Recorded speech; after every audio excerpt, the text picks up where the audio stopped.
It is better to be feared than loved, if you cannot be both. Step into the hall. The floor is polished stone. Torches burn along the walls. Faces turn when you enter, not for your poetry but for your position. This is not a diary, it is a court. Favors move like coins.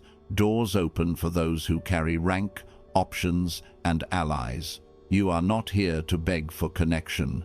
You are here to command it with how you stand, how you speak, and what you refuse to tolerate. Attraction obeys power long before it listens to pretty words. Look around.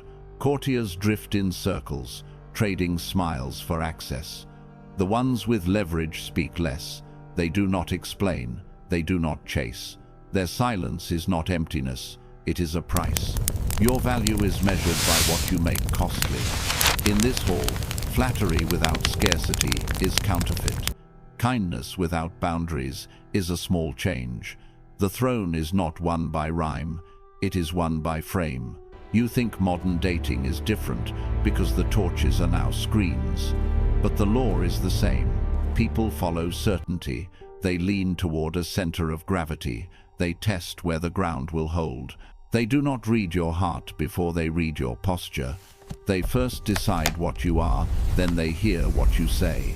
The order matters. Frame first, words later. Watch the vignettes. Same sentence, two senders, two verdicts. Let's meet Friday. Sender 1, scarce, respected, moving through a life with a mission.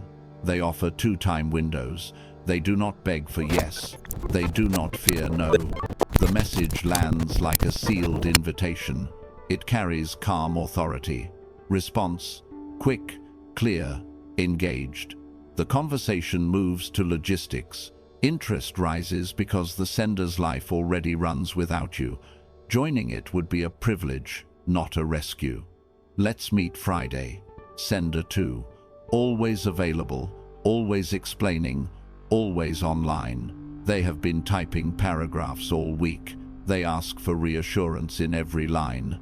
The same sentence arrives heavy with need. It sounds like a request for rescue from boredom, not a plan. Response, delay, maybe. Silence, later excuses. Attraction drains because the sender's life is a vacuum.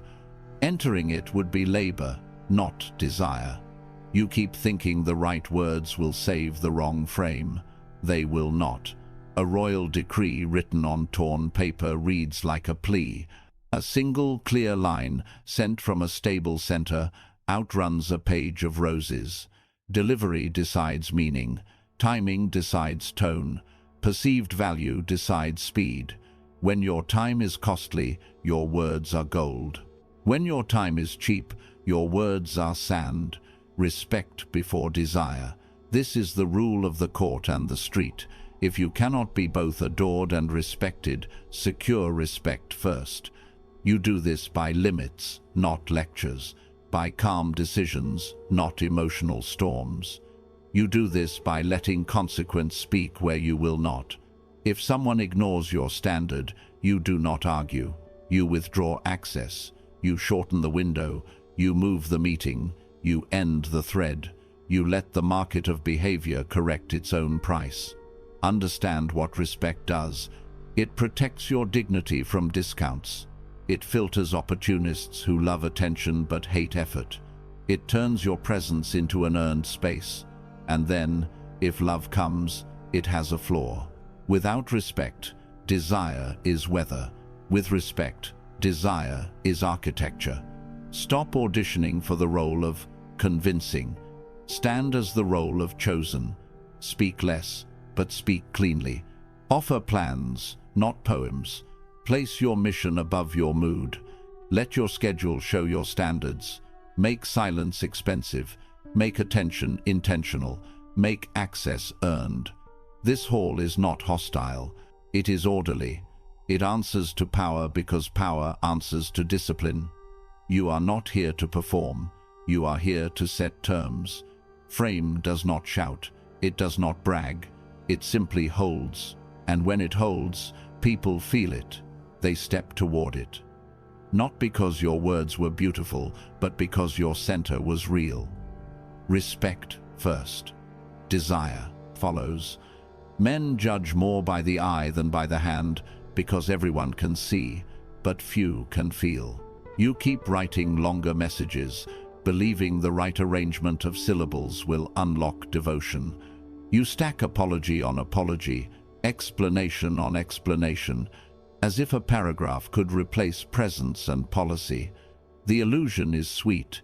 If you just find the perfect line, they will finally see you. But attraction does not reward perfect lines. It rewards power that can be felt. When your words beg to be believed, your frame is already on sale. The listener feels that sale before they ever read your sentence. This is the script trap. You memorize jokes, story beats, and rhythmic texting patterns. You rehearse replies like a courtroom defense, hoping that if you sound smooth, the verdict will go your way. Yet the more you explain, the more you confess weakness. Explanation is not leadership, it is litigation. A sovereign does not argue for value. A sovereign demonstrates it and lets silence carry the point. Over-explaining begs for approval. Leadership invites choice. Approval is cheap, choice is earned. Watch what happens when you chase validation through language. Your timing collapses. You answer instantly because delay terrifies you. You fill quiet moments with reassurance, mistaking noise for connection. You offer your schedule like a buffet. Anything that works for you, works for me. Every line sends the same message. Your time is free, your attention is hungry, your standards are negotiable. People read the signal, not the sentence. They sense you will bend before a boundary even appears. Interest cools. Now consider the counterframe. Minimal text, clear logistics, calm tone. You propose two options. You hold your availability like a scarce resource. You do not repeat yourself. If a response drifts, you drift too back to your mission. The message is not the letters, it is the leverage behind them. People are drawn to what organizes itself without them. They lean toward a center that does not wobble when tested. Your calm becomes gravity. Your silence becomes a price. Desire follows structure, not speeches. False love lives on cheap currency. Compliments with no cost are like coins anyone can print. Access with no limits is like a gate that never closes. Market price abundance near zero. You think you are generous by giving everything up front. What you are is easy to ignore. When something requires no effort to obtain, it requires no effort to maintain. Flattery and constant presence may create attention, but they rarely create attachment. The bonds that last are built on earned privileges, time, energy, intimacy, paid for with effort and reliability. Use market logic. Ask, what must they invest to keep receiving access? If the answer is nothing, you are training them to pay nothing. If the answer is break the rules and suffer no consequence, you are writing a policy for your own disrespect. Value rises with friction and falls with certainty. Set a price in discipline. Keep your plans, your training, your craft, your sleep. Practice delayed replies without theatrics. Offer warmth, not worship. Give what is deserved, not what is demanded. Let interest do the work that pleading never does. You may fear this sounds cold. It is not cold. It is clear. Principled warmth is kindness inside boundaries. You can be generous and still protect your standards. You can listen without promising rescue. You can empathize without abandoning your schedule. There is a difference between steady kindness and unguarded softness. Steady kindness says, I care, and I also care for myself. Unguarded softness says, I will trade my dignity for your attention. The first breeds respect. The second breeds contempt. The kindness-contempt curve is cruel but dependable. At first, extra softness feels sweet. You are always available. You say yes to every change. You forgive before they ask. For a moment, they soak in the ease. Then, the brain records a fact: you are safe to push. Predictability removes tension, and tension creates value. Soon the sweetness turns flavorless. Requests become demands. Your compliance becomes background noise. What was once appreciated becomes expected, then ignored, then ridiculed. That is not romance failing, that is incentives working. To reset the curve, make your kindness cost patience and effort, not game's guardrails. When plans are cancelled without respect, you do not give a speech, you give a policy. Reschedule with less access. When midnight messages fish for ego strokes, they wait until morning while your phone sleeps outside your room. When boundaries are tested, you apply consequence calmly, not emotionally. You are not punishing, you are pricing. You are teaching people how to handle you by how you handle you. Lawful, predictable, quiet. Consider 2 scenes. Scene 1. Before meeting, you send a stream of compliments and assurances. I'm different from the others. I'll treat you right. It reads like an advertisement for a product nobody lined up to buy. Scene 2. You share one genuine compliment tied to observed behavior, then offer a concrete plan with 2 time windows. You move on with your day. In the first, you inflate desire with air. In the second, you desire a structure to inhabit. One collapses under reality, the other stands because it costs something to enter. Here is the harshest truth. Reassurance is a short-term drug that creates a long-term bill. The more you take, the more you need. Each hit lowers your tolerance for ambiguity. Lovers are not responsible for managing your withdrawals. Your task is to grow a spine that can hold silence without shaking. Build that spine with routines that do not depend on any reply. Purpose, training, focused work, deep rest.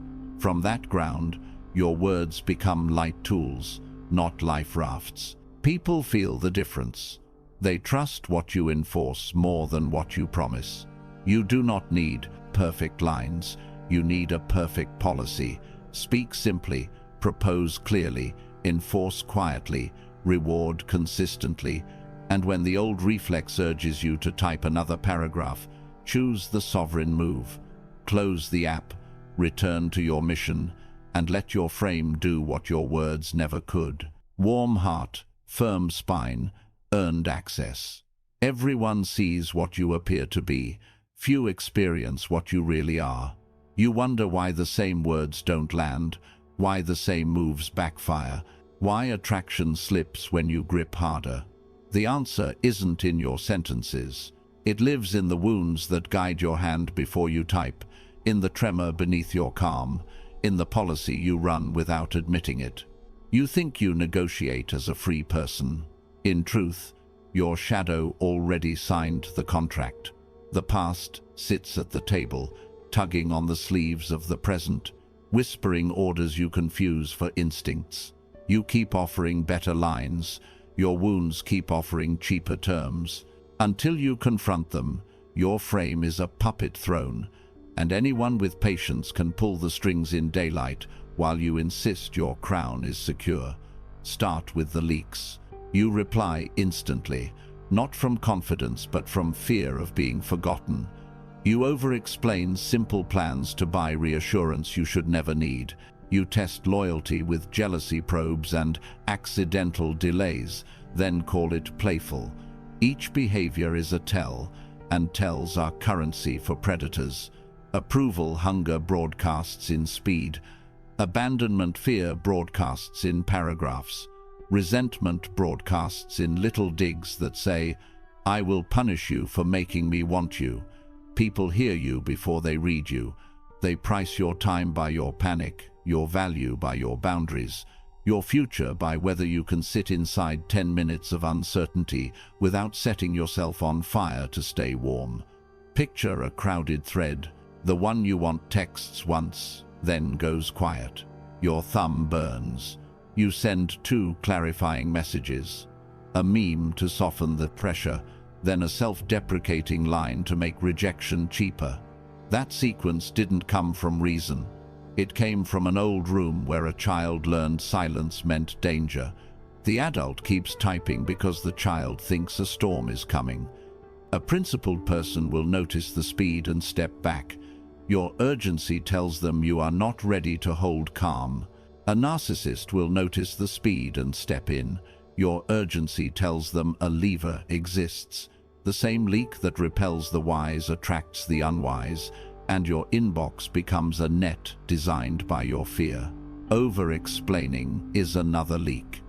You think if you lay out every context and intention, you'll be safe from misreading. But the more you explain, the more you reveal the pressure you feel. Explaining yields the court to their judgment. It says, "You are the authority, I am the defendant." Opportunists hear the subtext and learn the schedule, push you into confusion, wait for your long apology, accept it, repeat. They don't need to win the argument, they only need to make you perform it. Your wound writes their playbook: provoke, stall, harvest, reassurance. It is not romance, it is administration of you, by them funded with the taxes you pay in paragraphs. Jealousy probes pretend to be power.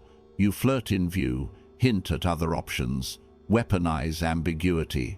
You tell yourself you're testing interest. In reality, you're trying to control uncertainty by manufacturing it. Predators thrive there. They will outplay you and leave you confused. Solid people see the game and decide you are unsafe. The tactic selects your audience. Those who love chaos stay, those who value respect go. You called it strategy, but it was a flare fired from fear. It lit the sky just long enough for scavengers to spot your camp and for good travelers to steer away from the smoke. In Machiavelli's world, predictability is a map to rulership. What is predictable can be ruled. Your emotional patterns, if fixed and visible, become a schedule anyone can plan around. If a certain tone always produces panic, panic can be triggered on demand. If late replies always produce long explanations, explanations can be harvested like a crop. If boundary tests always end in forgiveness without consequence, your territory is open land. You think you are being chosen, you are being programmed. The ruler is whoever can push yesterday's bruises and get today's behavior on time, every time, with interest. Think of the palace gate. It does not announce, "We open when bandits knock." It opens at hours of its choosing.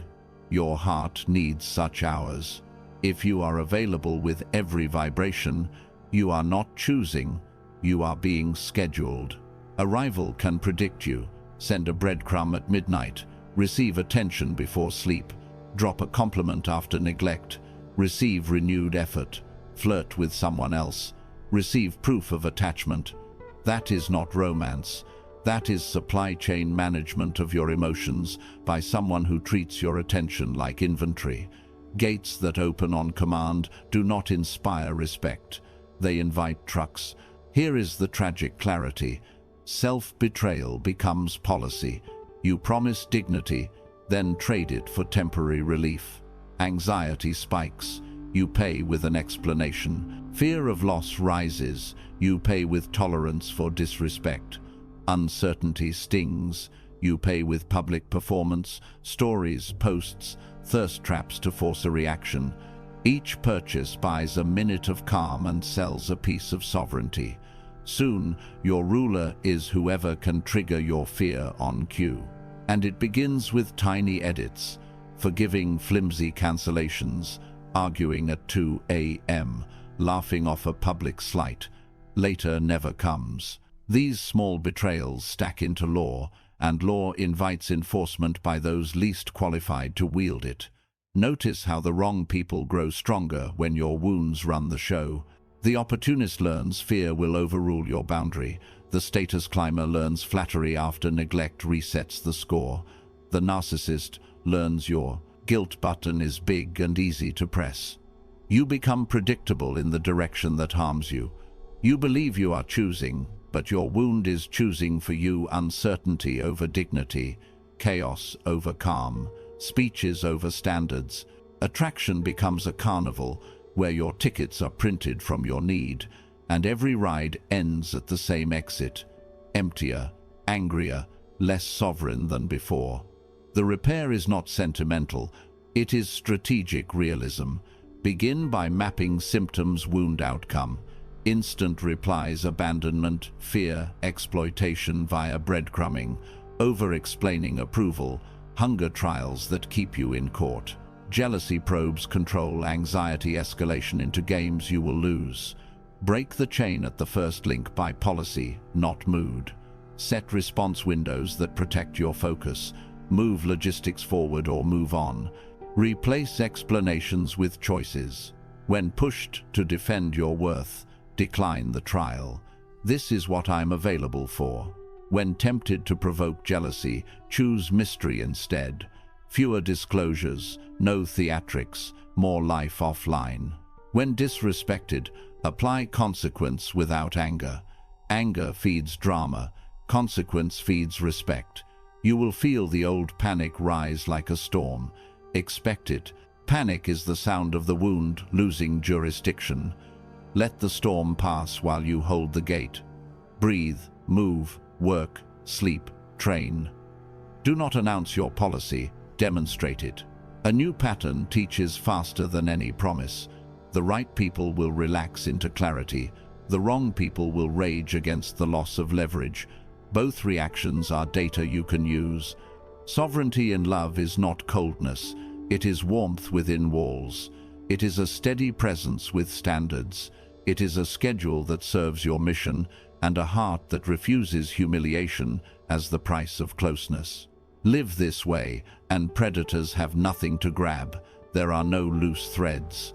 Your wounds stop choosing your partners. You choose. Name the wound, write the policy, keep the crown. The night goes quiet, and your mind becomes a court with no closing hours. You pace the chambers of your phone like a warder checking torches. One message from them goes dark. Then minutes stretch like corridors. You stare at the last blue line, at the timestamp, at the tiny icon that used to mean safety. Your pulse votes for panic. You doom scroll, then circle back, then open the thread again, as if the verdict might change if you look often enough. The fall begins with hypervigilance. Every vibration is a trumpet, every silence a siege. You reread old jokes for proof that you were once wanted, then comb the commas for hints you missed. You draft long speeches in the notes app, defenses, explanations, offers to make the confusion easy. Your stomach sits at the edge of a balcony, waiting for news. Work blurs, meals turn to coffee. Sleep is an embassy you no longer have credentials to enter. Then come the mixed signals, a reaction to a story without a reply, a late night like after a day of nothing, a promise to call that evaporates by evening. You bargain with ghosts. Maybe they are busy. Maybe you said too much. Maybe you should say more so they know you care. You keep adding bricks to the same wall that blocks you, believing weight will build a door. The humiliation is quiet at first, then hot and loud. You imagine them laughing at your urgency, and the image burns. You put on a soft mask to hide the blaze. Playful texts, extra humor, over-polite tone. You think, if you are easy, the friction will end. But your ease becomes a trough where their attention can drink without paying. You follow up on their cancellations with sweet understanding, and disrespect learns your calendar. You show you will double your effort to cover their half, and contempt learns your price. The more you chase, the more you the stutter, more you teach. The more you teach, understand, the more you lose. Here is the mirror. Disrespect persists because you rewarded it. You paid late replies with longer messages. You answered inconsistency with flexibility. You turned slights into lectures that entertained, then into confessions that relieved them of effort. In this marketplace, the seller lowers the price each time the buyer hesitates. You thought you were proving devotion. You were auctioning dignity. You did not say, "Treat me better." You demonstrated, treat me less, and I will give more. This is stern, not cruel. You were trained by earlier rooms where silence meant danger and chaos taught obedience. Virtue. In those rooms, It is a fragile working harder thing, kept the peace, easily so you learned to swayed by pay the first slightest of and pressures. hope for calm later. When love appeared, you ran the same policy. But adult courts do not honor childhood rules. Effort against contempt is not noble. It is a subsidy. Predators spend it. Opportunists bank it. Decent people become uneasy because your self-abandonment asks them to manage your worth for you. Study the mechanics without flinching. Your identity is attached to being liked. You built your face from mirrors you could not control. When one mirror turned, your face broke. Bargaining began. You promised to be more understanding, more available, more forgiving. Then came rage, the storm that arrives when self-betrayal can no longer pretend to be generosity. Rage looks righteous, but it is often late. It tries to reclaim with noise what policy gave away quietly, month by month. You need a clean break with the old self, the version addicted to outcomes and applause. Ceremonies matter because they turn decisions into law. Close your eyes and picture a throne room. On the seat lies a crown made of notifications, approval, and performance. That crown cuts. It never fits. Lift it. Place it on the floor. Step back. Bow once not to the crown, but to the part of you that survived carrying it. Then leave it behind. Leave with nothing but your standards and your schedule. From this hour, you do not argue for respect. You design for it. No more essays sent into the void. No more midnight trials where you plead your value before a sleepy judge. You speak once, in clean lines. You set time windows. You move logistics forward, or you move on. When someone shows mixed signals, you do not build them a clearer road. You let the fog keep them. When someone cancels twice, the third plan is never offered. You replace speeches with policy, panic with process. The panic will come. Let it arrive like weather that cannot touch the stone. Walk while it rains. Work while it thunders. Train while it flashes. Silence your device and keep it in another room. Tell no one you are doing this. The power is not in the announcement. The power is in the repetition. After 7 days, you will notice the first crack in the old reflex, like light slipping under a door. After 14, your appetite returns. After 30, solitude tastes like water instead of debt. Understand the strategic meaning of your collapse. It stripped the paint from the walls and showed the wood beneath. You saw the hinges you had given away. You learned which levers moved you on cue. This is not a reason for shame. It is a blueprint for reform. Every humiliation marked an opening. Every mixed signal exposed a gap in your policy. Every rage fit showed a place you had already surrendered. The map is drawn. Use it. When you stand again, stand smaller and steadier. Fewer claims, less performance, quieter truth. Invite with clarity and withdraw with calm. Do not hide your warmth. House it. Make it expensive to reach and easy to keep if treated well. Keep your mission in the center of the room where love cannot displace it, only join it. Speak to yourself in the language of rulers. Measurable, repeatable, enforceable. If this, then this. No storms, only seasons, you understand. You are not breaking because you were weak. You are breaking because a false structure failed. A structure that demanded constant applause to stay upright. Let it fall. The rubble is honest. Build from stone this time. Morning routines that do not depend on replies. Friendships that do not drink your boundaries. Work that makes you proud in silence. When the old thread lights up with a casual, "Hey," you will feel the tug, and you will feel the crown still lying on that cold floor, and you will keep walking. Let the old self die so your standards can live. Men are driven by two principal impulses, either by love or by fear. It was never love. It was an imbalance wearing perfume. What you called chemistry was gravity toward a center you did not control. You thought the words failed you. They did not. The structure did. Attraction stabilized only when respect, boundaries, and consequence held the room.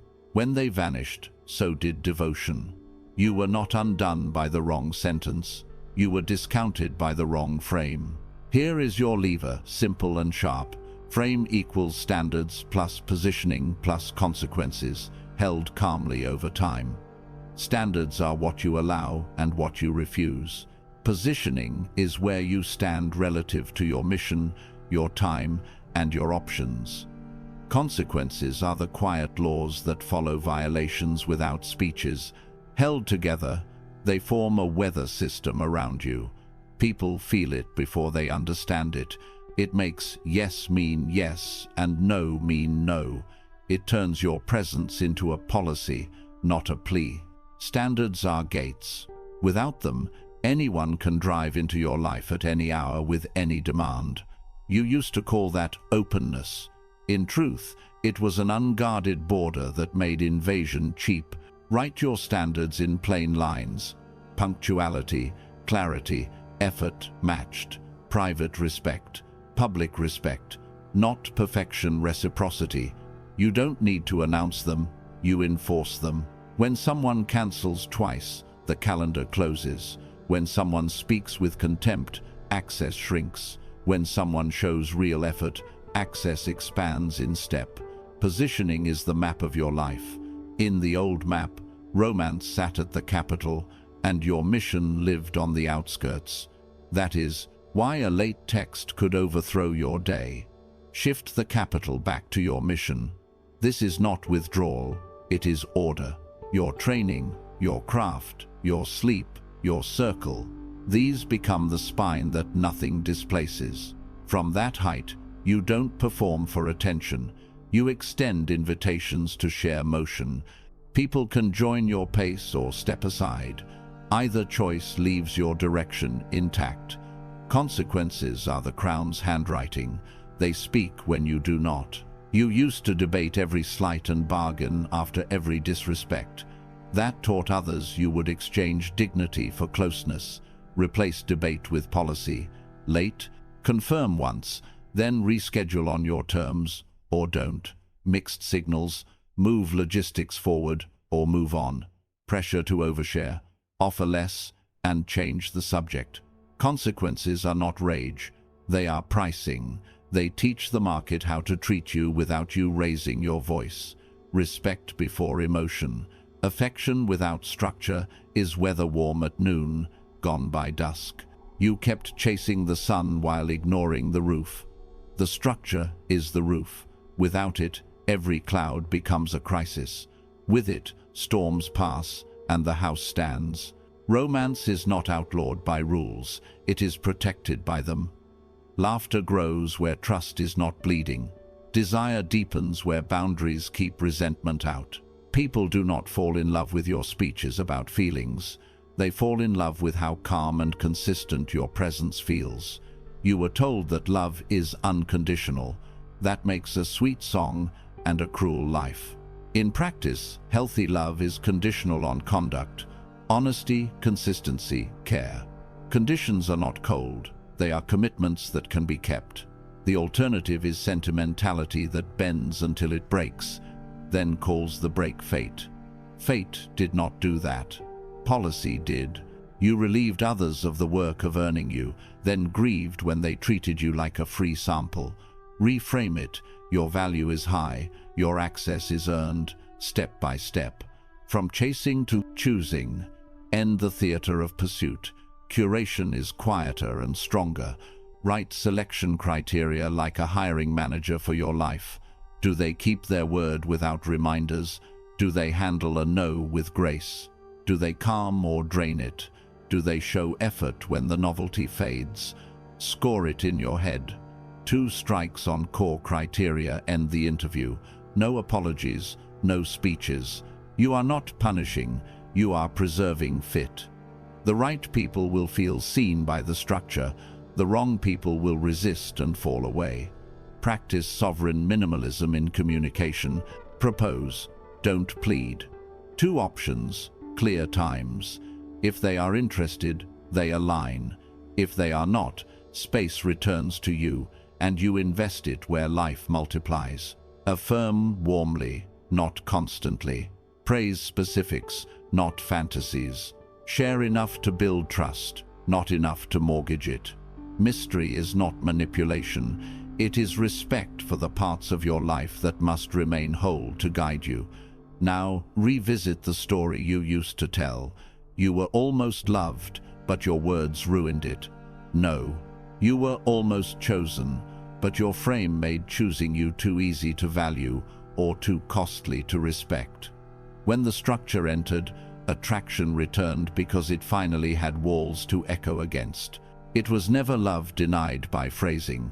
It was a market responding to signals. Change the signals, and the story changes with them. Walk forward with a sovereign posture. Keep your standards visible to yourself. Keep your mission at the center. Let consequences carry your quiet voice. Offer generosity inside boundaries, and let time filter the rest. The past was not a curse, it was a class.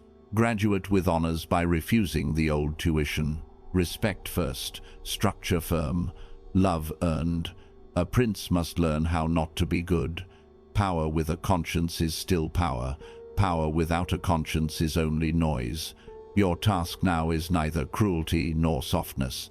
It is sovereignty. A steady spine, lawful policies, and calm decisions that set the price of your presence. You will build this not with speeches but with protocols. States survive because procedure outlasts mood.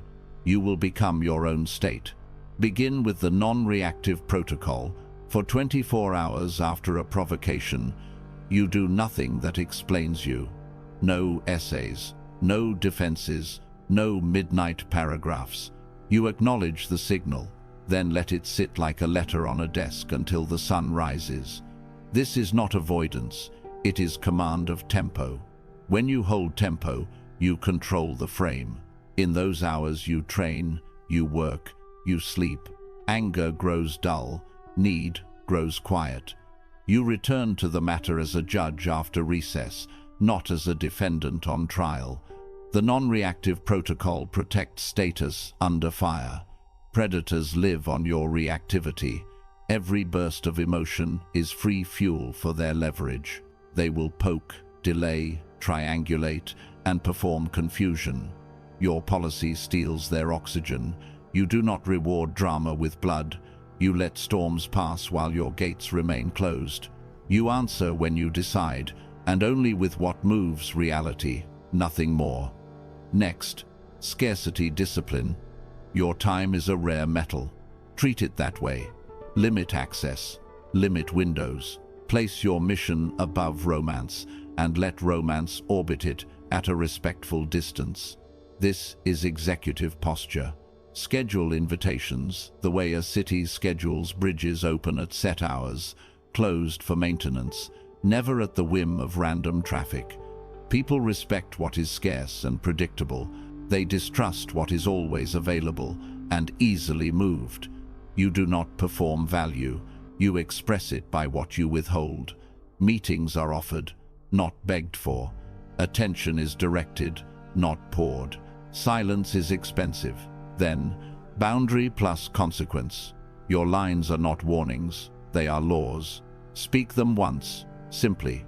Violations meet proportionate, quiet consequences. Late twice? Reschedule on your terms next week or decline. Public slight? Reduce access and refuse public theatre. Pressure to overshare? Offer less and change topics. No debates, no scenes. Consequence without heat is the handwriting of a crown. It teaches respect faster than lectures because it costs the other person something and preserves your calm.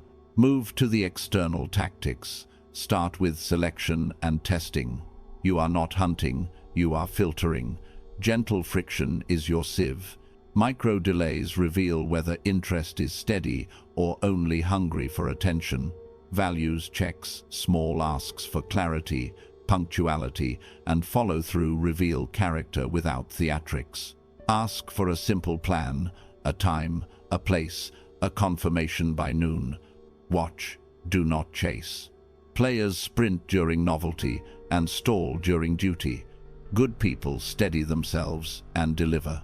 Your tests are not traps, they are windows. Look through them and decide. Next, message and logistics. Logistics before lyricism. Propose 2 options with clear times and locations. Do not outsource every decision to preference lists, that is, work they will not respect. If the answer is yes, confirm and move on. If the answer is vague, nudge once and release. Clarity converts interest. Ambiguity taxes your dignity. Speak like a builder, short, warm, specific. Design every exchange to reduce confusion and raise momentum. Do not try to persuade, try to schedule. If it is not scheduled, it will not sustain. Then, reputation and mystery, fewer disclosures, tighter circles, high-signal actions. Inform with deeds, health, craft, friendships, service rather than monologues.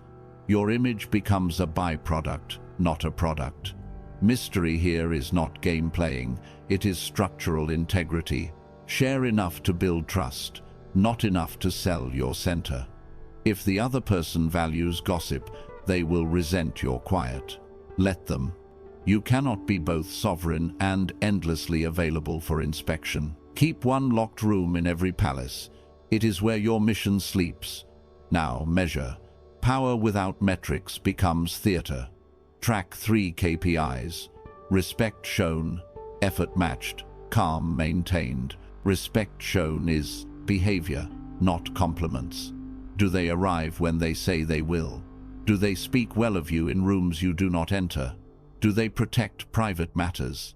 Effort matched is symmetry in planning, paying, and following through. It proves mutual investment. Calm maintained is your internal barometer. Did you keep the 24-hour rule? Protect sleep and stay with your mission when uncertainty knocked. These numbers are simple, but they do not lie. Iteration also means audits. Once a month, review 3 transcripts. One where you felt strong, one where you felt shaky, one where you felt used. Extract patterns. Where did reactivity sneak in? Where did scarcity hold? Where did boundary plus consequence succeed or fail? Adjust one policy at a time. Small changes compound. The state improves not by heroic speeches but by quiet reforms. Citizens feel in the street. You are the citizen and the ruler. Expect resistance. Opportunists will call your policies cold. They are not cold, they are fair. Your frame does not forbid warmth, it forbids waste. Offer generosity inside structure. Give grace once, give patterns nothing. Reward honesty, even when it stings. Punish manipulation by withdrawing the stage. Never argue with an actor who needs an audience. Close the theater, go home. Examples matter.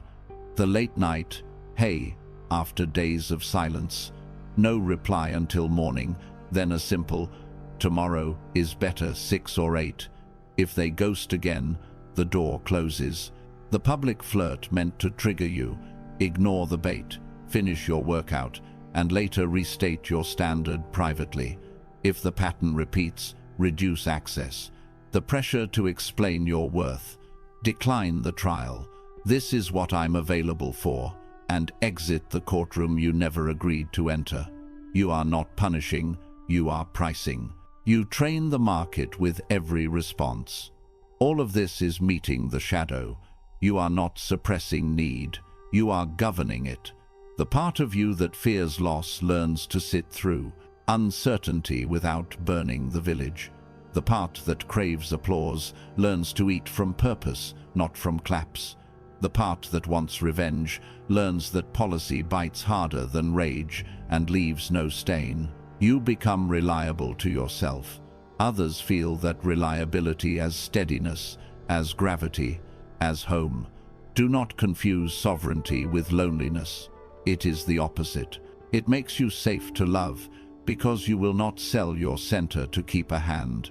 It makes you easy to trust because your yes is measured, and your no is clean.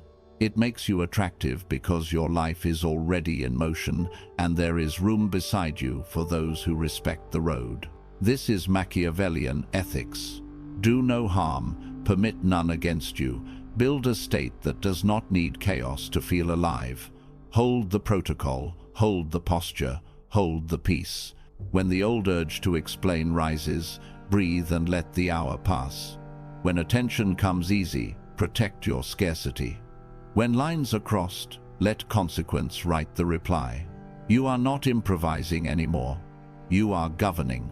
Calm laws, steady spine, earned closeness. The loudest room is the one inside your head. Close the doors and you will hear your strength. Picture a day without auditions. Your phone sleeps in the next room. Your morning belongs to breath, light, and work that actually builds you. Boundaries are not walls against love. They are walls against chaos. With them, drama, desire deepens. You speak less and are understood more because your schedule tells the truth your words used to carry alone. People feel the calm as gravity. They lean toward it because it does not beg. They respect it because it does not wobble. You are no longer arranging your life around random weather. You are the climate, steady, warm, and clear. Peace does not mean quiet from others only. It means quiet from your old reflex. The urgency that once threw you into long explanations now stops at a red light you installed. The habit that used to turn silence into storms now meets a policy. Sleep first, decide after. When you hold yourself this way, your heart stops paying bribes for attention. You give your time like a measured gift, not a leak. That slow power changes who approaches you. Opportunists lose interest when the free buffet closes. Serious people arrive with clean hands and real plans. Let your strength be ethical and exact. Fairness is not weakness, it is strategy. You are clear about what you offer and what you expect. You do not take what is not given. You do not promise what you cannot keep. Consent is not paperwork. It is rhythm, two people stepping in time without pulling the other off balance. Clarity becomes your shield and your welcome sign. You say yes when you mean yes, no when you mean no, later when you need later. There is no hidden contract in your kindness. There is no hidden knife in your boundary. Responsibility sharpens power. You do not gossip to gain advantage. You gain advantage by being reliable. You do not test with cruelty. You test with tasks that reveal character, punctuality, follow through, care when the camera is off. When someone fails the test, you do not destroy them. You simply stop pretending. When someone passes, you invest with steadiness, not with show. Your reputation travels before you as a quiet rumor of safety. People who carry chaos feel out of place around you. People who carry respect feel at home. Now the choice. Frenzy begs. Frame invites. Desperation promises everything. Dignity promises only what it will honor. The old path offers speed and ends in dust. This path asks for patience and builds a road. Choose the room you will live in, the room of noise where you perform for a shaky crown, or the room of order where you serve your mission and let love join the work. You do not need to be loud to be strong. You need to be consistent. You do not need to be feared to be safe. You need to be clear. See your future with small, precise movements. 2 windows of time, offered without hurry. 1 honest compliment tied to action. A policy that handles disrespect without speeches. Sleep that no message may purchase. Training that no flattery may interrupt. Work that no silence may drown. These are not tricks, they are bricks. Stack them, and your life becomes a house where storms can knock and find no entrance. Inside that house, affection can breathe. Respect becomes native air. Love is not hunted or trapped, it is welcomed and kept. There will still be weather, a late reply, a missed call, an old ache that wakes like a siren at night. But you will not reach for fire to stay warm. You will reach for your rules and find your pulse there. You will remember that peace is not given by others, it is permitted by your policies. You will remember that power with a conscience is the only power that does not poison the hand that holds it. And you will move through your day with a light step, carrying a crown that does not cut. Choose order over noise, dignity over desperation, peace over performance.